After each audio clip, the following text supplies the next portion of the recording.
Hello everyone. आज I hope कि आज आप सब सही होंगे, अपने अच्छे से प्रिपरेशन कर रहे होंगे।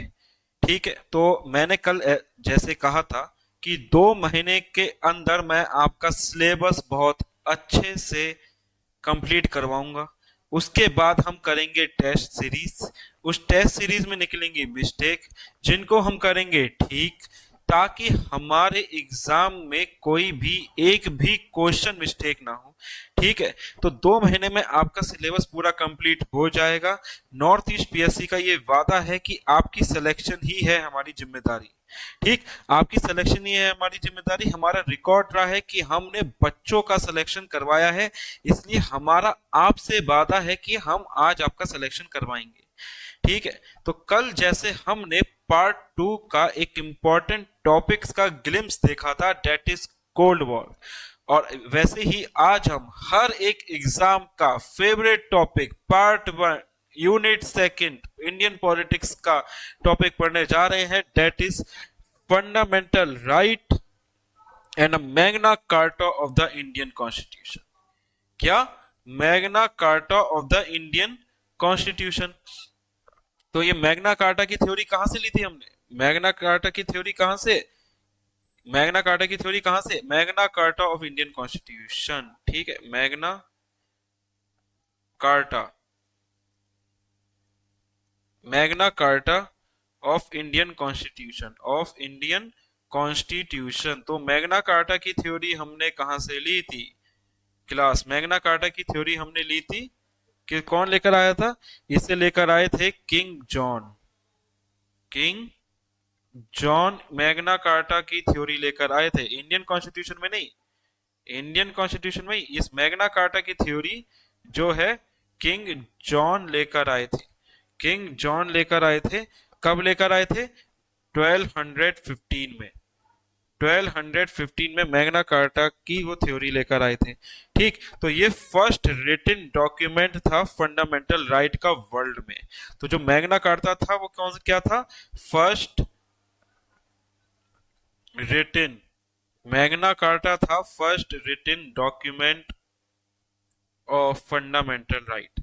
First written document of fundamental right, first written document of fundamental right. ठीक, first written document of fundamental rights. तो ये मैग्ना कार्टा की थ्योरी हमने कहां से ली थी? कौन लेकर आया था? King John of England. King John of England, England in 1200, इन 1215। ठीक, तो हम पार्ट 3 को क्या कहते हैं? जो फंडामेंटल राइट है वो कहां पे है? पार्ट 3 में। पार्ट 3 में। ठीक, तो ये तो सबको पता ही है पार्ट 3 में है। तो इसको हम क्या कहते हैं? Magna Carta of the Indian constitution. Magna Carta of the Indian constitution. तो हमारा फंडामेंटल राइट कितने पार्ट में डिवाइड है? 6 पार्ट में डिवाइड है। ठीक, 6 पार्ट में डिवाइड है। पहला है राइट टू इक्वलिटी। पहला कौन सा है? Right to equality, right to equality. Article 14 to 20, article 14 to 18, article 14 to 18, right to equality, article 14 to 18। तो हमारा जो फंडामेंटल राइट है वो कौन से आर्टिकल से बात करता है? वो 12 टू 35 से बात करता है। लेकिन हमारा जो फंडामेंटल राइट्स में जो पहला राइट है, राइट टू इक्वलिटी, ये कहां से है? ये है आर्टिकल 14 टू 18 से। कहां से लेकर कहां तक? Article 14 to 18। ठीक है, और हमारा फंडामेंटल राइट कहां से लेकर कहां तक की बात करता है? 12 टू 35। तो मैं ये भी बताऊंगा कि आर्टिकल 12 और 13 में ऐसा क्या है। ठीक, आर्टिकल दूसरा राइट कौन सा है? Right to freedom, right to freedom. दूसरा राइट है राइट टू फ्रीडम। ये कौन से आर्टिकल से लेके बात करता है? 19 टू 22। ठीक है, 19 टू 22। ठीक, तीसरा कौन सा है? थर्ड कौन सा है? Right against exploitation, right against exploitation, exploitation.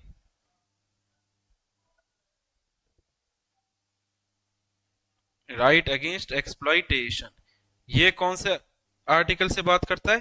23 से 24। ठीक, फिर चौथा राइट है आपका, फोर्थ राइट है right to freedom of religion, right to freedom, right to freedom of religion, right to freedom of religion. ठीक है,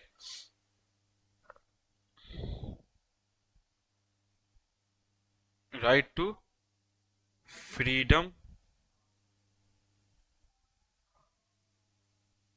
of religion, right to freedom of religion. ठीक है, right to freedom of religion. ठीक, ये कहां से लेके कहां तक की बात करता है? ये बात करता है आपका आर्टिकल 25 टू 28, 25 टू 28। ठीक है, फिफ्थ राइट कौन सा है आपका? फिफ्थ राइट है cultural and educational right, cultural and educational right, cultural and educational rights. ये कौन से लेकर कौन से तक की बात करता है? ये बात करता है आर्टिकल 29 टू 30। ठीक है, तो हमारे कितने अभी फंडामेंटल राइट है? 6 फंडामेंटल राइट है। ठीक, तो अभी हमने कितने देख लिए? 5 का हमने ग्लिम्स देख लिया। आखिरी राइट कौन सा? Right to constitutional remedies, right to constitutional remedies, constitutional remedies,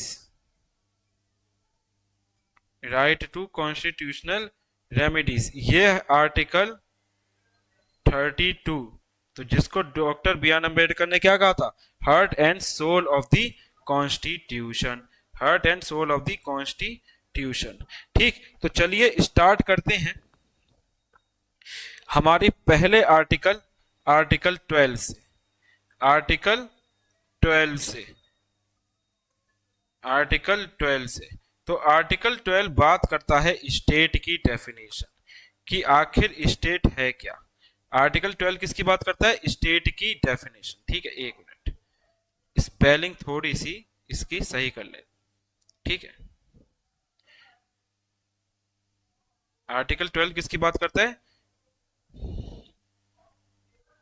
article 12 किसकी बात करता है? स्टेट की डेफिनेशन, कि स्टेट है क्या। स्टेट क्या है? आपकी गवर्नमेंट। कौन सी गवर्नमेंट?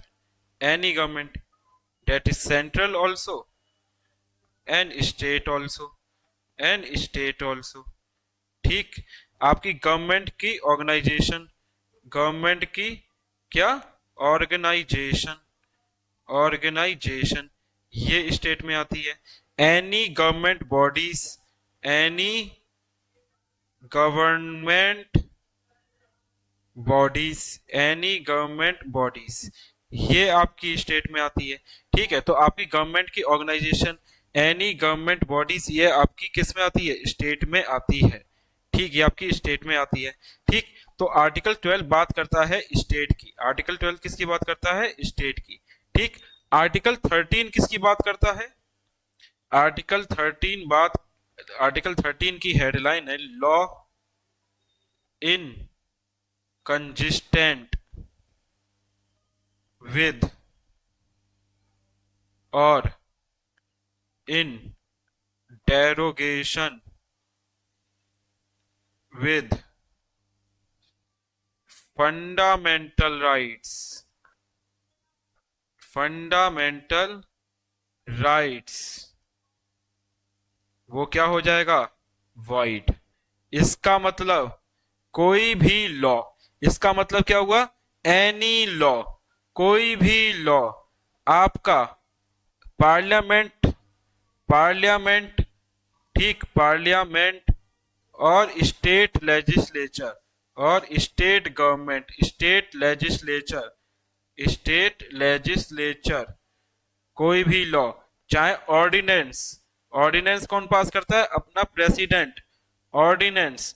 ठीक, कोई भी लॉ, चाहे पार्लियामेंट, स्टेट लेजिस्लेचर, ऑर्डिनेंस, ठीक, अगर हमारे फंडामेंटल राइट को क्या कर रहे हैं, वॉयलेट कर रहे हैं, हमारे फंडामेंटल राइट को वॉयलेट कर रहे हैं, तो वो वैसे फंडामेंटल राइट क्या हो जाएंगे, वैसे लॉ क्या हो जाएंगे, वैसे लॉ वॉइड हो जाएंगे, वैसे लॉ क्या हो जाएंगे, वॉइड हो जाएंगे। ठीक है, वैसे लॉ वॉइड हो जाएंगे। और वहीं वहीं इसका आर्टिकल क्लॉज 1 कहता है pre constitutional law, pre constitutional law, यानी कि इस कॉन्स्टिट्यूशनल से बनने से पहले, या क्लॉज 2 कहता है post constitutional law, post constitutional law, post constitutional,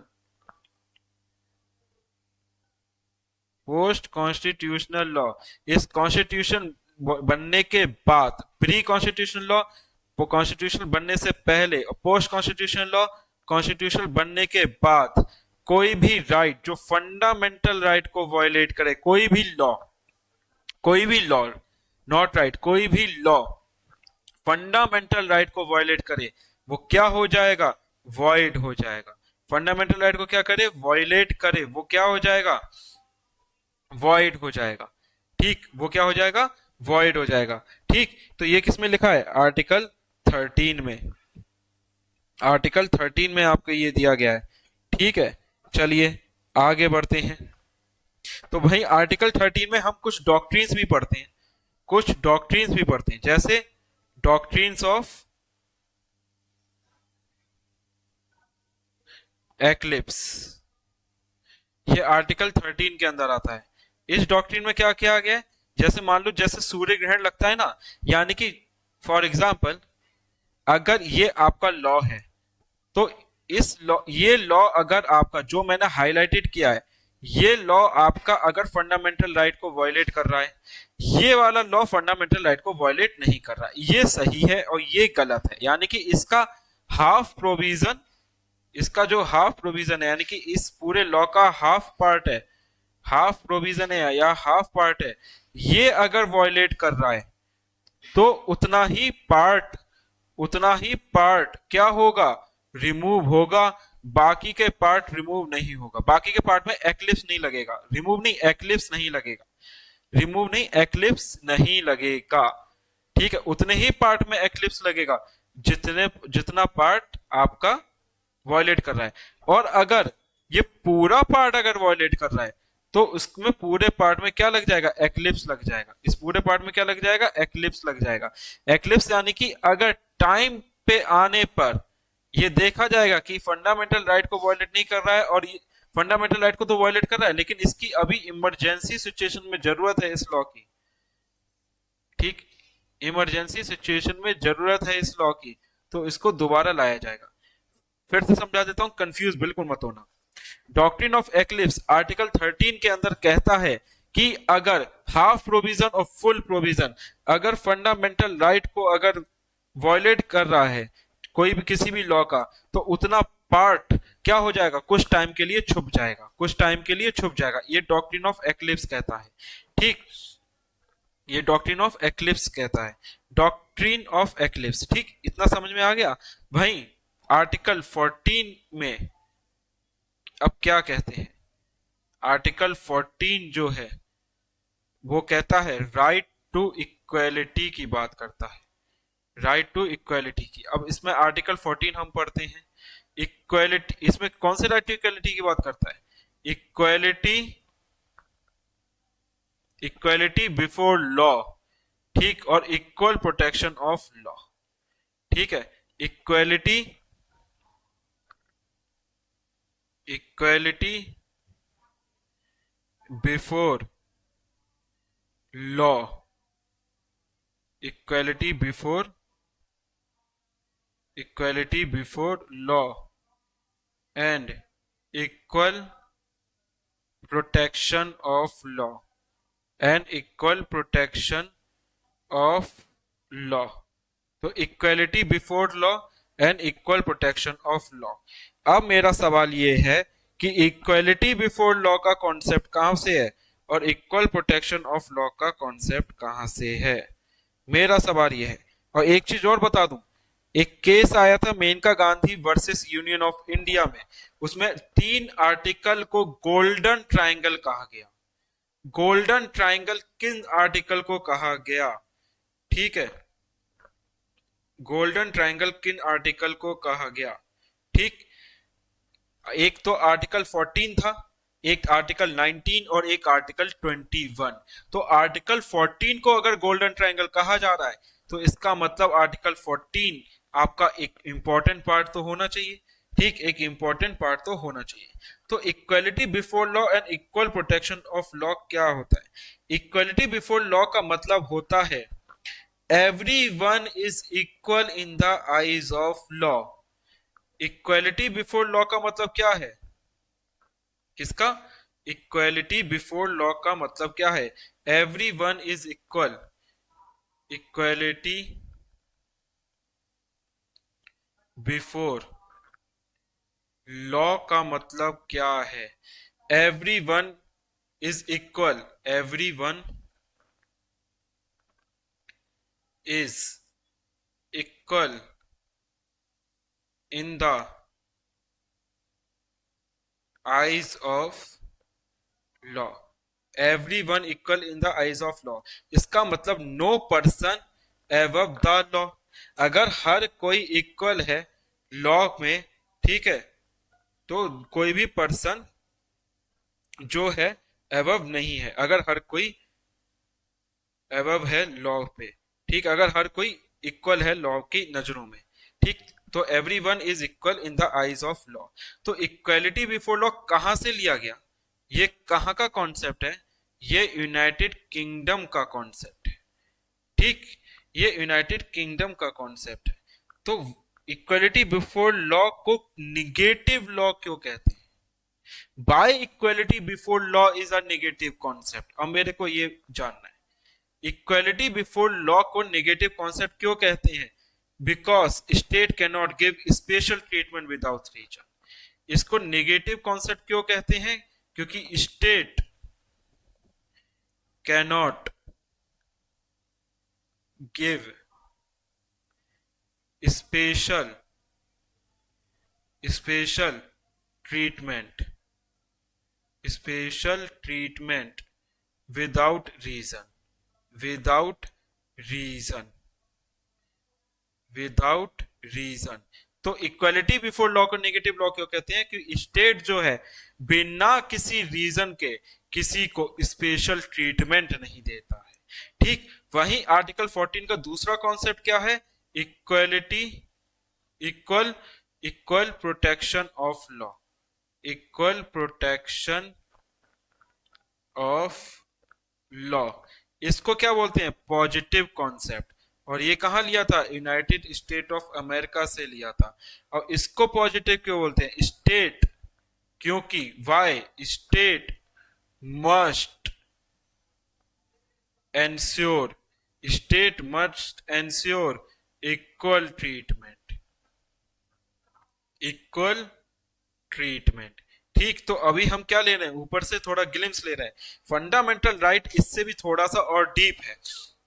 ठीक है, फंडामेंटल राइट इससे भी थोड़ा सा डीप है, तो मैं आपको और डीप पढ़ाऊंगा। ठीक, तो इसको क्या बोलते हैं? इसको क्यों पॉजिटिव लॉ बोलते हैं? क्योंकि state must ensure equal treatment, पहला। तो दूसरा, अगर सिंपल भाषा में अगर मैं कहूं तो इसमें क्या करते हैं? एक्शन लेते हैं। इसमें क्या कहते हैं? टेक एक्शन और promote equality. Take action and promote equality. तो सर, इक्वालिटी बिफोर लॉ में क्या प्रमोट इक्वालिटी नहीं हो रही है? जरूर हो रही है, लेकिन इसमें क्या करते हैं? इसमें स्टॉप डिस्क्रिमिनेशन। ये क्या करता है? डिस्क्रिमिनेशन को स्टॉप करता है। स्टॉप डिस्क्रिमिनेशन बिटवीन हुम। अब आर्टिकल 15 में काम क्या पढ़ेंगे? आर्टिकल 15 में भी तो हम वही पढ़ेंगे कि वो क्या करेगा। आर्टिकल 15 में भी तो हम यही पढ़ेंगे, ठीक, कि वो भी तो क्या कह रहा है? स्टॉप कर रहा है डिस्क्रिमिनेशन को? नहीं, वहां पे प्रोहिबिट्स डिस्क्रिमिनेशन है बाय द स्टेट, यहाँ पे स्टॉप डिस्क्रिमिनेशन है बाय द स्टेट। अब इन दोनों में क्या फर्क है? आर्टिकल 15 रोकता है सोसाइटी को प्रोहिबिट करता है। वहीं आर्टिकल 15 सोसाइटी को प्रोहिबिट करता है। आर्टिकल 14 इक्वलिटी बिफोर लॉ ये हिरार्की को रोकता है। ये हिरार्की को रोकता है। ये ऐसा नहीं कहेगा कि आपसे ज्यादा अगर ताकतवर अगर मिनिस्टर है तो उनके लिए लॉ अलग होगा, नहीं, ये उस हिरार्की को रोकेगा सोसाइटी में। लेकिन वही आर्टिकल 15 किसको रोकेगा? आर्टिकल 15 सोसाइटी को रोकेगा और आर्टिकल 14 हिरार्की को रोकेगा। तो आर्टिकल 15 किसकी बात करता है? आर्टिकल 15 प्रोहिबिट्स, ये दो वर्ड याद रखना, मैंने बताए थे। Article 14 equality before law, stop discrimination. Article 15 prohibits discrimination, बिल्कुल घबराने की बात नहीं है। अभी तो सिर्फ ग्लिम्स ले रहे हैं, अभी तो सिर्फ ट्रेलर है, ठीक, पिक्चर अभी बाकी है, ठीक। तो prohibits the discrimination by the state on certain grounds,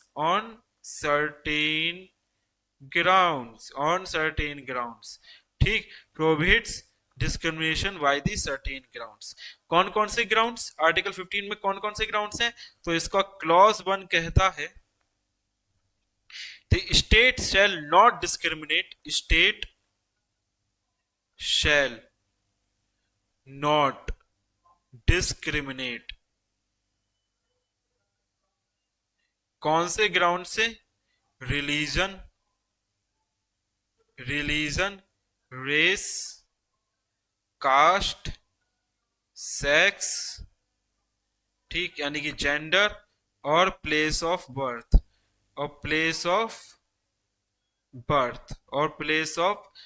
state shall not discriminate on religion, on the basis of the religion, race, caste, sex और प्लेस ऑफ बर्थ। यानी कि सिंपल मीनिंग में कहूं तो government can not treat people unfairly on these basis, ठीक। इसका clause 2 क्या कहता है? इसका क्लॉज 2 कहता है नो सिटीजन्स। तो आर्टिकल 15 में किसकी बात हो रही है? सोसाइटी की बात हो रही है।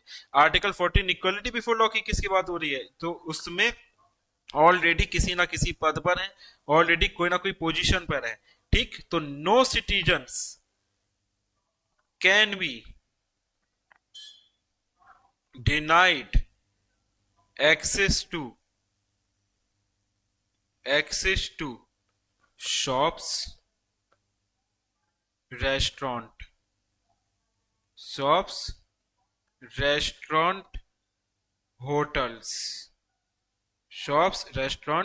होटल्स, ठीक। तो आर्टिकल 15 क्या बात कर रहा है? आर्टिकल 15 बात कर रहा है आपका no prohibits the discrimination on the basis of religion, race, caste, sex, place of birth. और कोई किसी भी सिटीजन को आप रोका नहीं जाएगा, किसी भी सिटीजन को रोका नहीं जाएगा। लेकिन क्या आर्टिकल 15 का इतनी सी बात करता है? बिल्कुल नहीं सर, बिल्कुल नहीं। आर्टिकल 15 में इक्विटी की भी बात हुई है, इक्विटी की भी बात हुई है। इक्विटी कहां पे? कौन से? अब ये इक्विटी क्या है सर? इसमें इक्विटी की बात हुई है। ये कोई इतना भी कठिन वर्ड नहीं है। 15 क्लॉज 3 बात करता है क्या? स्टेट इक्विटी बहुत आसान है सर, इससे समझ में आ जाएगा। State can make special provision, sir बहुत आसान है ये समझना, ठीक है, बहुत आसान है समझना, ठीक। तो आपको आसानी से समझाएंगे सर एंड मैम। चलिए, वीमेन एंड चिल्ड्रन, तो किसके लिए स्पेशल प्रोविजन बनाया जा रहा है? Women and children. इक्वलिटी होती है कि सब बराबर होंगे, इक्विटी होती है जिसको जितनी जरूरत होगी ताकि सब बराबर हो जाए। Equity is the tool, equity क्या है? एक टूल है कि ताकि काय के लिए टूल है? इक्वल लाने के लिए टूल है। इक्वल का एक टूल है इक्विटी, ठीक। तो इक्विटी यानी कि state can make special provision for women and children, जैसे reservation for women, maternity benefits for women. भाई आर्टिकल 15 का क्लॉज 4 क्या कहता है? आर्टिकल 15 का क्लॉज 4 क्या कहता है? Socially and educationally, socially and educationally backward classes के लिए, socially and educationally backward classes के लिए क्या बनाना? स्पेशल प्रोविजंस बनाना, स्पेशल प्रोविजंस बनाना, special provisions for socially and backward classes. ठीक, सोशली एंड बैकवर्ड क्लासेस जैसे एससीज एंड एसटीज, जैसे एससीज एंड एसटीज, तो इनके लिए स्पेशल प्रोविजंस किसके अंदर बात कर रहा है? आर्टिकल 15 क्लॉज 4 के बात कर रहा है।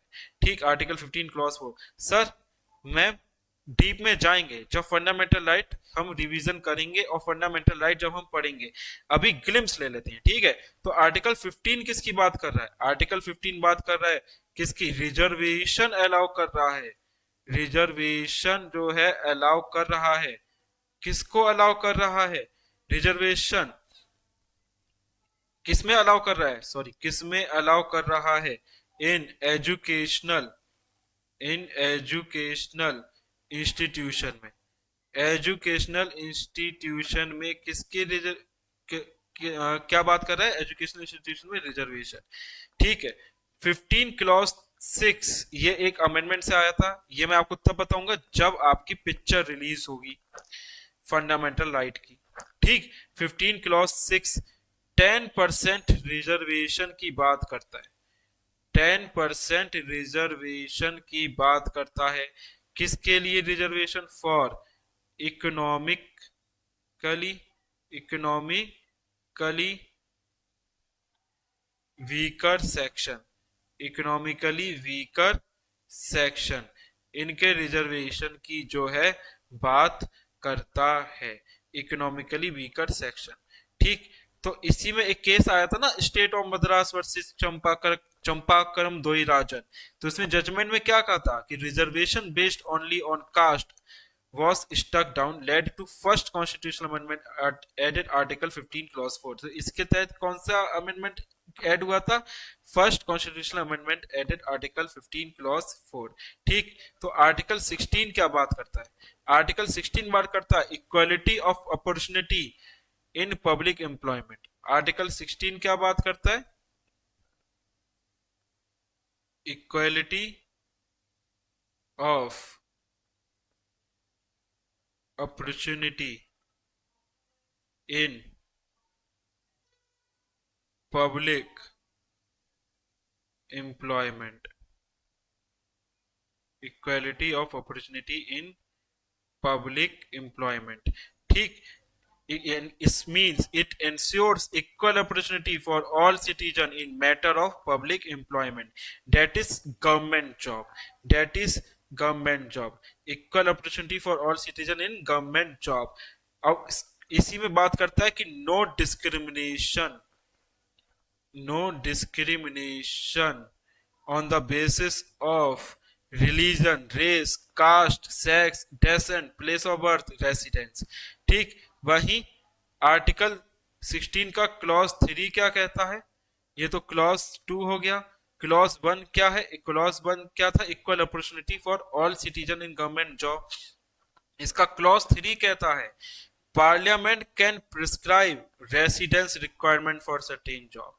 जो किसके पास पावर है? Parliament, parliament can prescribe, parliament can prescribe residence, Parliament can prescribe residence requirement, Parliament can prescribe residence requirement for certain jobs, for certain jobs। Example, job reserved for local resident in a state। ठीक है, job reserve for local resident in the state. वहीं इसका clause 4 क्या कहता है? एक एक article को हम डिटेल से जानेंगे ताकि आपका कुछ छूट ना जाए। ठीक, अब इतना हम डिटेल से अभी नहीं बता रहे हैं क्योंकि कहीं आप बोर ना हो जाओ। ठीक है, तो आर्टिकल 16 क्लॉज 4 किसकी बात करता है? रिजर्वेशन। आर्टिकल 16 4 किसकी बात करता है? Reservation for backward, reservation for backward classes, classes कौन? S C S T and OBC, S C S T and OBC. ठीक, 16 का 4A क्या बात करता है? 16 का 4A बात करता है रिजर्वेशन। इसमें प्रमोशन की भी रिजर्वेशन दे दी है, प्रमोशन में भी रिजर्वेशन दे दी है। ठीक है, किसमें? प्रमोशन में रिजर्वेशन। किसके प्रमोशन के लिए? एससी और एसटी के प्रमोशन के लिए भी रिजर्वेशन की बात करती है। ठीक है, ठीक, तो 60 और वही आर्टिकल 16 में भी इकोनॉमिकली वीकर सेक्शन की भी रिजर्वेशन की बात करी गई है। किसके लिए? इकोनॉमिकली वीकर सेक्शंस के रिजर्वेशन की भी बात करी गई है, इकोनॉमिकली वीकर सेक्शंस के रिजर्वेशन की बात करी गई है।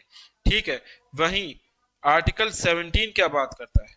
इसमें एक केस आया था ना, Indira Sohani versus union of India, उस केस को भी हम पढ़ेंगे सर, उस केस को भी हम पूरी पिक्चर में लेकर आएंगे सर। ठीक, मैम एंड सर घबराने की बात नहीं है, you are already ma'am and sir, तो आप घबरा तो नहीं सकते हो। ठीक, तो evolution of untouchability, evolution of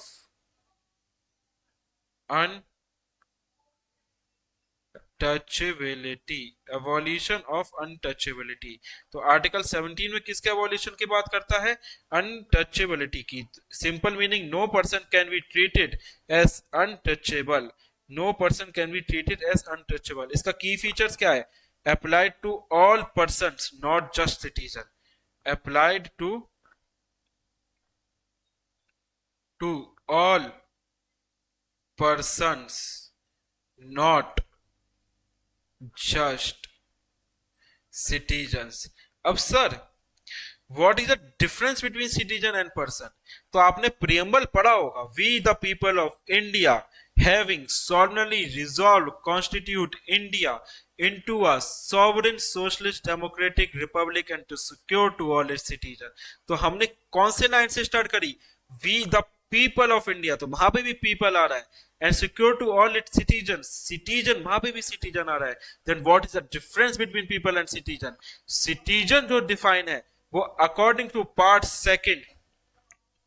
second की जो रिक्वायरमेंट फुलफिल कर लेगा from article 5 to 9, from article 5 to 9 की रिक्वायरमेंट जो कर लेगा, या सिटीजनशिप एक्ट 1955 की जो रिक्वायरमेंट पूरी कर लेगा, वो सिटीजन है, वो सिटीजन है। लेकिन who is the people? Now who is the people? People वो, जैसे बाहर से अगर कोई यहाँ पे फॉरेनर्स आ रहे हैं, ठीक, लेकिन वो सिटीजन नहीं है, ठीक, तो वो है people, none other than citizen. जैसे मान लो कोई घूमने आ गया, कोई यहाँ पे पढ़ने आ गया बाहर से, ठीक है, कोई अपनी मम्मी पापा के साथ यहाँ पे आ गया, क्यों? क्योंकि उसकी मम्मी पापा की यहाँ पे जॉब है। मान लो कोई जॉब करने के लिए यहाँ पे आ गया, तो वो कौन है? पीपल। वो कौन है? पीपल। और सिटीजन को भी पीपल कहेंगे, लेकिन हर पीपल को सिटीजन नहीं कह सकते। ठीक, तो वही apply to all person not just citizen. Article 18 अब किसकी बात करता है? आर्टिकल 18 बात करता है आपके एवोल्यूशन ऑफ टाइटल्स की, एवोल्यूशन ऑफ टाइटल्स की, टाइटल्स के एवोल्यूशन की बात करता है। कौन सा? आर्टिकल 18। यानी कि अब किसी को टाइटल देने से भी क्या कर दिया? मना कर दिया। लेकिन इसमें भी कुछ एक्सेप्शन है। आप एडवोकेट के आगे एडवोकेट तो लगा ही सकते हैं, डॉक्टर के आगे डॉक्टर तो लगा ही सकते हैं, पीएचडी होल्डर के आगे भी डॉक्टर लगा सकते हैं। तो इसमें कौन से टाइप के टाइटल को मना कर रहा था? ब्रिटिशर्स ने कुछ इंडियंस को टाइटल दिया था, जैसे किसी को राजा टाइटल दिया, किसी को नवाब टाइटल दिया, किसी को सर टाइटल दिया। तो इसको क्या करने की बात करी गई? इसको एबॉलिश करने की बात करी गई कि ब्रिटिशर्स के टाइटल आप नहीं लगाओगे, लेकिन वहीं आप कौन कौन से टाइटल लगा सकते हो? डॉक्टर के टाइटल लगा सकते हो, है ना, एडवोकेट का टाइटल लगा सकते हो। तो ये तो टाइटल आप लगा ही सकते हो। वहीं ब्रिटिशर्स के जो दिए हुए टाइटल थे, राजा साहब, नवाब साहब, सर जॉन, सर मैली, सर ये वो, ये सब टाइटल नहीं लगा सकते आप, जो ब्रिटिशर्स ने सर का टाइटल दिया। ठीक है, ये आर्टिकल 18 बात करता है। ठीक, ठीक है। तो आर्टिकल 19, अब नेक्स्ट फंडामेंटल राइट में चलते हैं, right to freedom. Next fundamental right पर चलते हैं, ठीक है, राइट टू फ्रीडम। तो आर्टिकल 19 किसकी बात करता है? आर्टिकल 19 देता है 6 फ्रीडम्स। आर्टिकल 19 जो है 6 फ्रीडम देता है। ठीक, कौन से क्लॉज में? क्लॉज 1 में 6 फ्रीडम दे रहा है। क्लॉज 1 में 6 फ्रीडम दे रहा है। पहला फ्रीडम कौन सा आर्टिकल 19 दे रहा है? वो फंडामेंटल राइट 6 है और आर्टिकल 19 क्लॉज 1 में 6 फ्रीडम है। ठीक, तो पहला फ्रीडम कौन सा है? सभी को पता है, सभी की जुबान पर है, freedom of speech, freedom of speech and expression. और याद रखना, हर फ्रीडम का कुछ एक्सेप्शन भी है। अब इतनी भी लिबर्टी नहीं दे दी जाएगी आपको कि कहीं कोई भी इंसान सर पे ना नाचने लगे। Freedom of speech and expression, freedom of speech and expression. ठीक, freedom of speech and expression.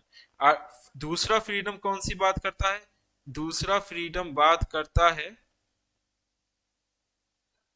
दूसरा फ्रीडम बात करता है freedom of assembly peacefully. Freedom peacefully मैंने जानबूझ के बोला। ठीक, फ्रीडम ऑफ असेंबली, वैसे ये असेंबली की बात करता है लेकिन पीसफुली असेंबल, पीसफुल असेंबल। ऐसा नहीं कि हुड़दंग मचाने के लिए असेंबल हो और आप कह दो कि मेरे को, मेरा ये फ्रीडम है, बिल्कुल ऐसा नहीं। दूसरी को डिस्टर्ब नहीं होना चाहिए। ठीक है, फ्रीडम ऑफ एसोसिएशन। अब कोई आर्म्स एसोसिएशन आप नहीं बना सकते कि मैंने अपनी सुरक्षा के लिए एक आर्म एसोसिएशन बनाया है, दोस्तों का ग्रुप बनाया है कि अगर मुझ पे अगर कोई AK-47 लेके तानेगा तो मैं उसके ऊपर तोप चला दूंगा। अब ऐसा भी एसोसिएशन नहीं। ठीक है, freedom of movement, freedom of, ये आपको लाइन से याद करने पड़ेंगे। ठीक है, इतनी तो मेहनत आपको याद करनी पड़ेगी। फ्रीडम ऑफ मूवमेंट, ठीक है, यानी कि इधर उधर घूम तो सकते हो पर उस घूमने की वजह से किसी और को आपको हार्म ना पहुंचे। ये ना कह देना कि मुझे आपके घर के अंदर भी घूमने का हक है, बिल्कुल नहीं। ऐसे कैसे हो सकता है? ट्रेस पास तो ना कर सकते हो आप। फ्रीडम ऑफ रेसिडेंस, इंडिया के किसी भी पार्ट में आप रह सकते हो लेकिन कुछ ट्राइबल एरियाज ऐसे हैं जहां पे आप घर नहीं कर सकते। क्यों? क्योंकि कहीं उनका कल्चर हार्म ना हो जाए, कहीं उनका कल्चर ना हार्म हो जाए। पता चले मेजोरिटी ऑफ द पीपल ऐसी जगह चले गए जहां पे कुछ चंद ट्राइबल लोग रह रहे हो, तो ऐसे तो उनका कल्चर एकदम दब जाएगा, तो माइनॉरिटी में आ जाएंगे। इसलिए उस चीज को रोका गया है।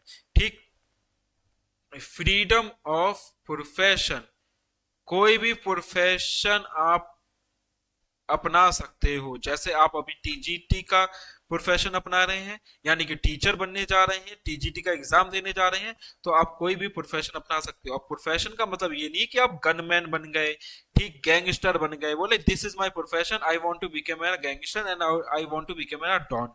No, that kind of profession is prohibited in India, jail जाना पड़ेगा। ये नहीं कह सकती कि मैं ऐसा प्रोफेशन जो है अपनाने जा रहा हूं। ठीक, इसमें हम केस पढ़ेंगे जब हम पूरी पिक्चर देखेंगे। अभी एक साथ थोड़ा ना पिक्चर दिखा दी जाएगी, वरना फिर मजा नहीं आएगा बात में। ठीक है, तो अभी ट्रेलर ही देखो। तो आर्टिकल 20, आर्टिकल 20, 20 किसकी बात करता है? Protection in, protection in respect of conviction, protection in respect and conviction for offense, for offense। अब इसमें 3 चीज आती है। पहला, no ex post facto law, no ex no ex post facto law, it means no person can be punished for an act which was not an offense at the time it was committed, no heavier punishment than what was prescribed earlier, simple, law cannot punish you retrospectively। वहीं article 20 का clause 2 क्या कहता है? 22 का clause कहता है self incrimination, self incrimination, it means no accused person, accused person कौन होते हैं, जिनको सजा मिल चुकी है, नो जिनको जिनके ऊपर चार्ज चल रहा है, ठीक, सजा नहीं, जिनके ऊपर केस चल रहा है, no accused person can be force to give evidence against himself, ठीक, कैन बी अगेंस्ट हिमसेल्फ, ठीक। इसका क्लॉज थर्ड क्या कहता है, इसका क्लॉज थर्ड कहता है, एक मिनट, इसका क्लॉज सेकंड था डबल ज्यूपार्टी, बाय मिस्टेक थोड़ा सा जो हिरार्की में, यानी कि ये आना था सेकंड में, ठीक है, ये आना था सेकंड में, और ये आना था थर्ड में, ठीक है, ये आना था थर्ड में और ये आना था सेकंड में, ठीक है, ये आना था सेकंड में, ठीक, ये बाय मिस्टेक हो गया। I am really really sorry teachers, I am really sorry, ठीक है, ये आना था सेकंड में और ये आना था थर्ड में, ठीक, ये सेकंड में आना था। डबल ज्यूपार्टी, डबल ज्यूपार्टी का मतलब क्या होता है, डबल ज्यूपार्टी का मतलब क्या है, डबल ज्यूपार्टी का मतलब है no person shall be punished twice for the same offence. अब एक बार गलती कर दी है, कितनी बार सजा दोगे, ठीक। तो आपका मैंने गोल्डन क्वाड्रिलेटरल बताया था ना, तो आपका आर्टिकल 14, 19 और नेक्स्ट 21, ये गोल्डन क्वाड्रिलेट, ये गोल्डन ट्राइंगल कहलाया जाता है। गोल्डन ट्राइंगल, कौन से केस में गोल्डन ट्राइंगल की बात करी थी, चलो एक केस बता ही देता हूं, मनेका गांधी के केस में, मनेका गांधी के केस में गोल्डन ट्राइंगल की बात करी थी, तो हो सकता है आपका गोल्डन जो है ट्राइंगल पे केस आ जाए, वो गोल्डन ट्राइंगल पे आपका एक ऑप्शन आ जाए, ठीक है। तो आर्टिकल 14, 19 एंड 21, तो आर्टिकल 21 क्या कहता है, right to life, right to life and personal liberty, and personal liberty, right to life and personal liberty, ठीक। तो आर्टिकल 21 बहुत इंपॉर्टेंट है, इसमें Maneka Gandhi versus union of India का केस आया है। तो इसमें आर्टिकल 21 में right to life and personal liberty में क्या है, right to live with dignity, right to privacy, right to clean environment, right to livelihood, right to health, right to education, जो किसमें राइट टू एजुकेशन किसमें, हाँ ये भी जान लीजिए, राइट टू एजुकेशन किसमें है, आर्टिकल 21 में, तो ये भी किसमें आता है, right to education.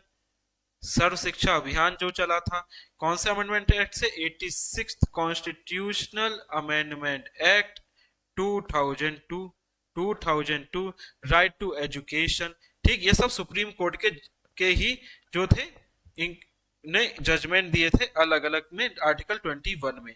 Right to privacy का जजमेंट कौन सा था, KS. Puttaswamy versus union of India, ठीक। तो जजमेंट हम बाद में कवर करेंगे, ठीक है, जजमेंट हम अब पूरे पिक्चर में कवर करेंगे। मैंने दो जजमेंट बता दिया आपको, दो तीन केस तो मैंने ऐसे ही बता दिया जो मुझसे फ्लो में निकल गए, जैसे K S. Puttaswamy versus union of India, K S. Puttaswamy versus union of India, right to privacy का केस है, ठीक है। वहीं मनेका गांधी का गोल्डन ट्राइंगल का केस, ठीक, 14, 19, 21, ठीक, वर्सेस यूनियन ऑफ इंडिया था, ठीक। तो इंदिरा साहनी का रिजर्वेशन का केस, इंदिरा साहनी का रिजर्वेशन का केस, ठीक। तो केस लॉज भी हम पढ़ेंगे। तो केस लॉ सबसे ज्यादा सिंपल होता है, एक्चुअली केस लॉज में सबसे ज्यादा सिंपल होता है, केस लॉ में ऐसे कोई घबराने की बात होती है नहीं, ठीक है, सबसे ज्यादा सिंपल केस लॉज ही होते हैं, ठीक।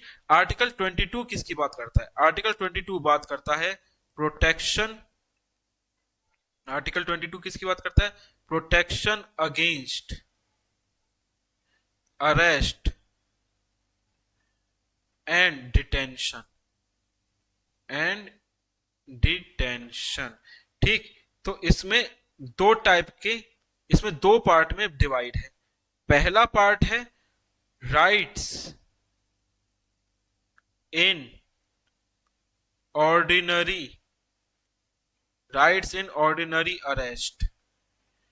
दूसरा पार्ट कौन सा है, रूल्स फॉर प्रिवेंटिव डिटेंशन। तो दो टाइप की डिटेंशन होती है टीचर्स, मैम सर दो टाइप की डिटेंशन, ठीक। तो मैम सर दो टाइप की डिटेंशन है, एक है आपकी प्यूनिटिव डिटेंशन, वो एक है प्रिवेंटिव डिटेंशन, प्यूनिटिव डिटेंशन, और एक है प्रिवेंटिव डिटेंशन, प्यूनिटिव डिटेंशन और एक है प्रिवेंटिव डिटेंशन। ठीक, तो इसको भी हम पूरा डिटेल से पढ़ेंगे। इसमें एक फेमस केस है ए के गोपालन वर्सेस स्टेट ऑफ मद्रास। ठीक, जो बाद में एक्सप्लेन कर दिया था मेनका गांधी के केस में, बाद में किसमें एक्सप्लेन कर दिया था, मेनका गांधी के केस में। चलो अब थर्ड फंडामेंटल राइट में जाते हैं, थर्ड फंडामेंटल राइट में जाते हैं। थर्ड फंडामेंटल राइट प्रोविजन की बात करता है ना, तो 23 और 24 थर्ड फंडामेंटल राइट में आता है। ठीक, तो प्रोविजन ऑफ ह्यूमन ट्रैफिकिंग, किसका, ह्यूमन ट्रैफिकिंग का। तो जैसे अभी केस बहुत बढ़ रहे हैं ना ह्यूमन ट्रैफिकिंग के, हमने देखे ही थे सोशल मीडिया पे और मीडिया पे कि केस आजकल ह्यूमन ट्रैफिकिंग के बहुत बढ़ रहे हैं। तो प्रोहिबिट है ह्यूमन ट्रैफिकिंग, फोर्स्ड लेबर भी प्रोहिबिट है। ठीक, फोर्स्ड लेबर भी प्रोहिबिट है। तो it means no person can be sold और brought any human and force to work without payment. ठीक, और इसमें तीसरा क्या है, compel to work against their will, उसके इच्छा के अनुसार आप उससे काम नहीं करवा सकते, यानी किसी को जबरदस्ती काम नहीं करवाया जा सकता। ठीक, और वर्क टेकन विदाउट पेमेंट को क्या बोलते हैं, बेगार, बेगार। ठीक, बेगार। लेकिन इसमें एक्सेप्शन कौन है, इसमें एक्सेप्शन कौन है, मिलिट्री सर्विस और सोशल सर्विस। ये भी बताऊंगा कि state can impose compulsory service for public purpose, जैसे मिलिट्री सर्विस और सोशल सर्विस। ये भी पूरा आपको डिटेल से बताया जाएगा, ये भी आपको पूरा डिटेल से बताया जाएगा। ठीक, आर्टिकल 24 क्या बात करता है, prohibition prohibition of child labour, prohibition of child labour. ठीक, यानी कि इसमें लिमिट कितनी है, 14 इयर्स। ठीक, बिलो 14 इयर्स पूरा लिख देते हैं। ठीक है, बिलो 14 इयर्स, प्लीज इसको ध्यान से पढ़ना। ठीक, इसको ध्यान से पढ़ना, बिलो 14 इयर्स। ठीक, और भाई मैंने आर्टिकल 21A पढ़ाया था ना, आर्टिकल 21A, इसमें कौन से लेके कहां तक की एज लिमिट है, 6 to 14 इयर्स, 6 to 14 इयर्स, इसको ध्यान से देखना। ठीक, 6 to 14 इयर्स। ठीक भाई, 24 में क्या है, बिलो टू 14 इयर्स। ठीक, चलो थर्ड फंडामेंटल राइट भी हो गया। अब फोर्थ फंडामेंटल राइट की तरफ चलते हैं। ठीक है, फोर्थ फंडामेंटल राइट क्या बात कर रहा है, सेकुलरिज्म की। ठीक, यानी कि फ्रीडम ऑफ रिलीजन की, फ्रीडम ऑफ रिलीजन की बात कर रहा है, फ्रीडम ऑफ रिलीजन की बात कर रहा है। Article 25 it guarantees freedom of, ये क्या गारंटी करता है कि कौन कौन सी freedom, freedom of conscience, freedom of, it guarantees freedom of conscience. Conscience मतलब राइट टू बिलीव, कंसाइंस का मतलब right to believe, right to believe, conscience means right to believe. ठीक, और प्रोफेस, और प्रोफेस, प्रोफेस यानी कि डिक्लेयर और regional religion openly, declare your religion openly. ठीक, next practice, next practice follow religious rituals, follow religious rituals, follow religious rituals. ठीक, और propagate, और प्रोपोगेट, और propagate, it means spread your religion. ठीक, spread your religion peacefully, अब मैं जानबूझ के वर्ड पीसफुली लगा रहा हूं। ठीक है, स्प्रेड योर रिलीजन पीसफुली। ठीक, 26 क्या कहता है, 26 क्या कहता है, freedom to manage religious affairs, freedom to manage religious affairs. ठीक, तो आप अपना रिलीजियस अफेयर्स मैनेज जो है कर सकते हो। Freedom to manage religious affairs, इसका मतलब you can have right to establish, you can not, can word नहीं, you have to right to establish, you shall have right to establish, आपके पास राइट ये जरूरी है।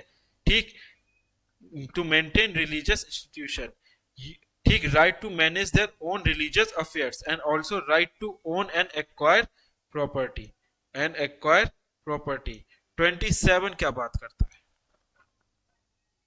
तो आर्टिकल 27 क्या बात करता है?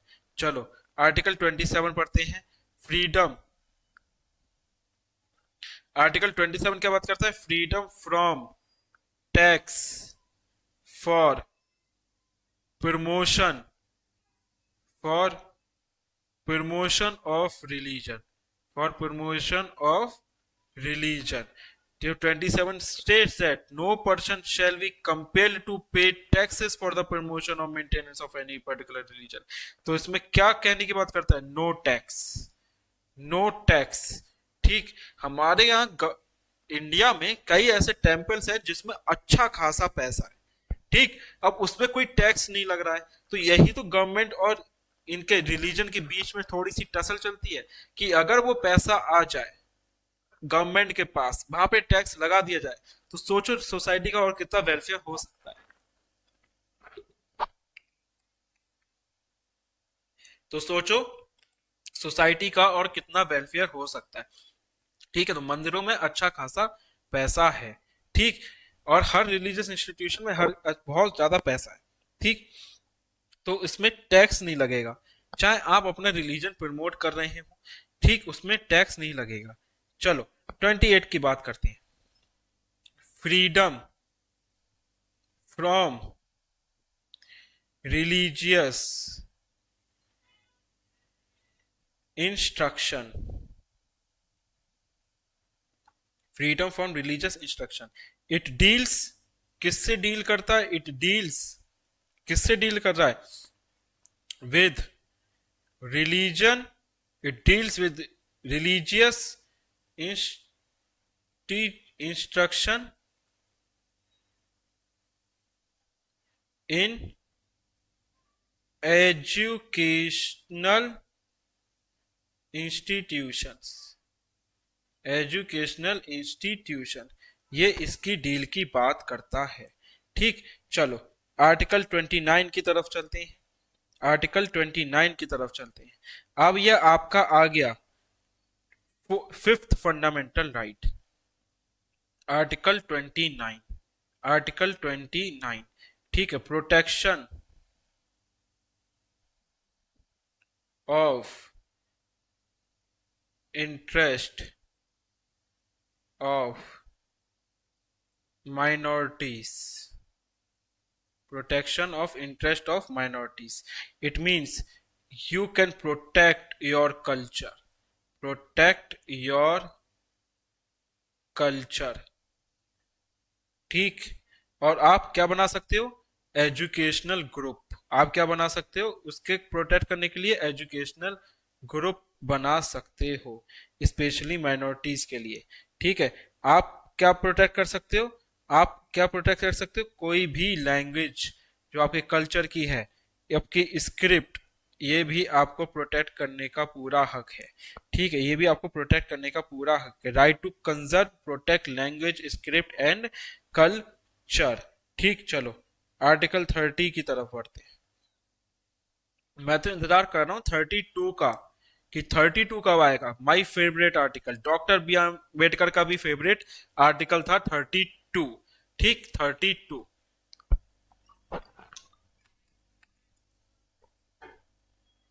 तो आर्टिकल 30 क्या बात करता है? आर्टिकल 30 बात करता है rights of minorities and administer to establish and right of minority to establish and administer. एक मिनट, सॉरी, थोड़ा सा भाई, सिली मिस्टेक, थोड़ा सा I am sorry teachers, I am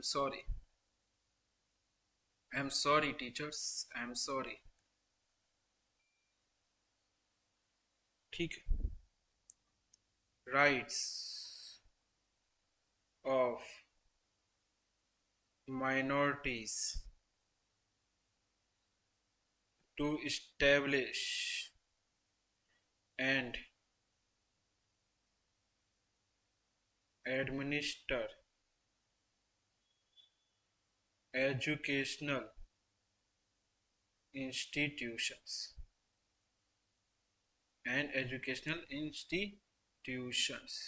ठीक, educational and institution. It give minorities the right to establish and manage their own educational institution. यानी कि आप क्या ओपन कर सकते हो? You can open school and colleges. You can open school and colleges and manage them independently.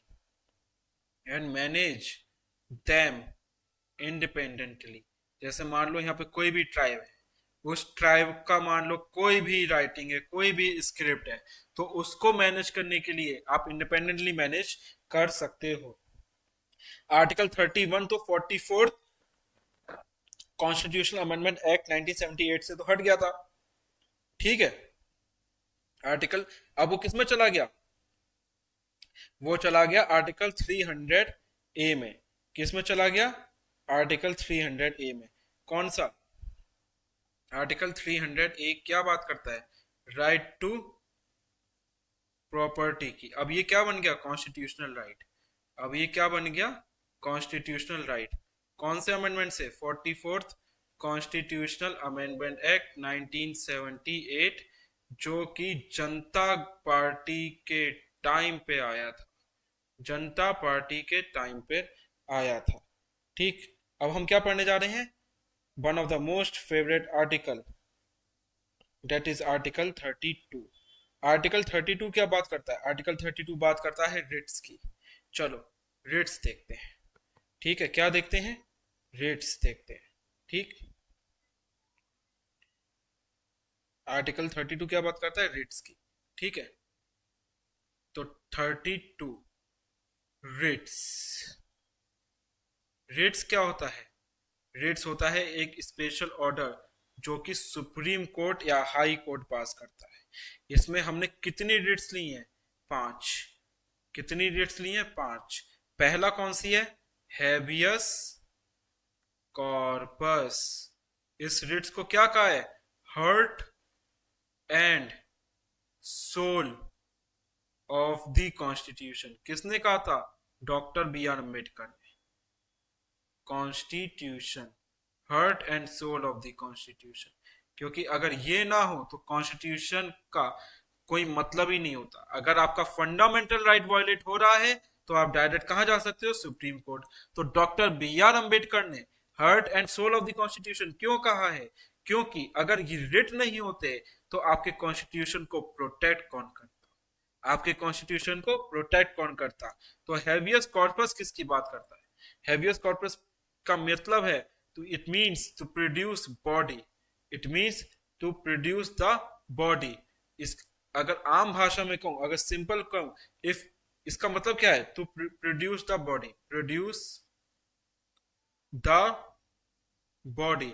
अगर simple भाषा में अगर मैं समझाऊं, if a person is illegal detained, अगर कोई पर्सन इलीगली डिटेंड है, ठीक, तो वो कौन से रिट के तहत कोर्ट जा सकता है? हैबियस कॉर्पस, ठीक। दूसरा रिट कौन सा है? Mandamus. Mandamus it means we command.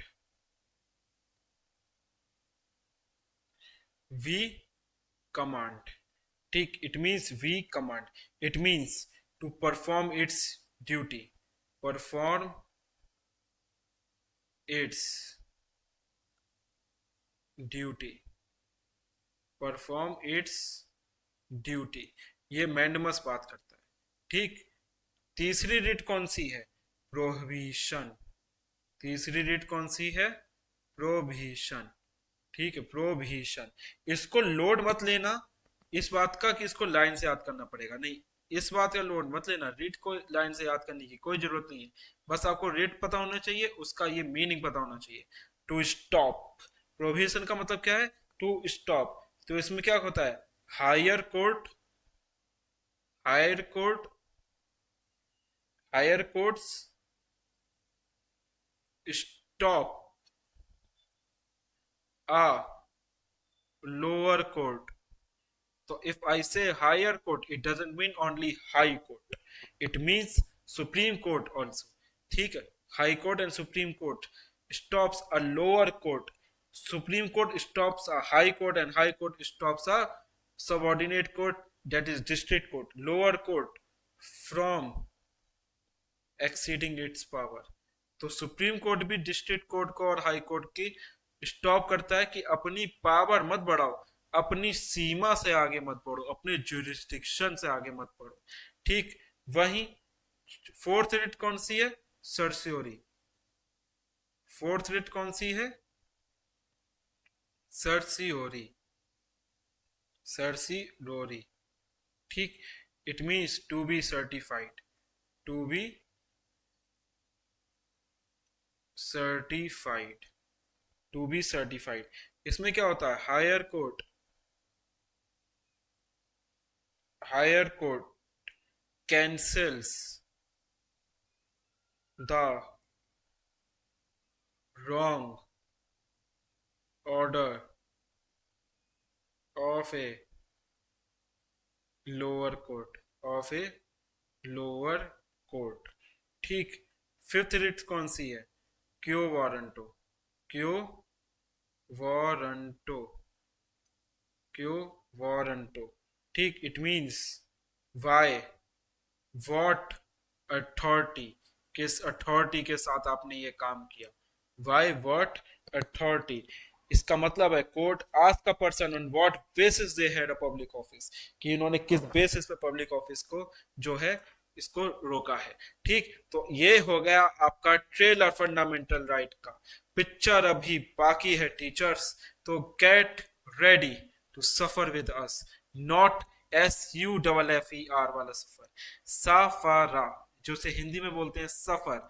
चलो चलते हैं साथ में इस 2 महीने के एक अनमोल सफर में, एक अद्भुत सफर में। तो आइए तैयार हो जाइए वॉरियर्स, TGT का एग्जाम क्रॉस करने के लिए। Good evening everyone and good night also, good night also everyone.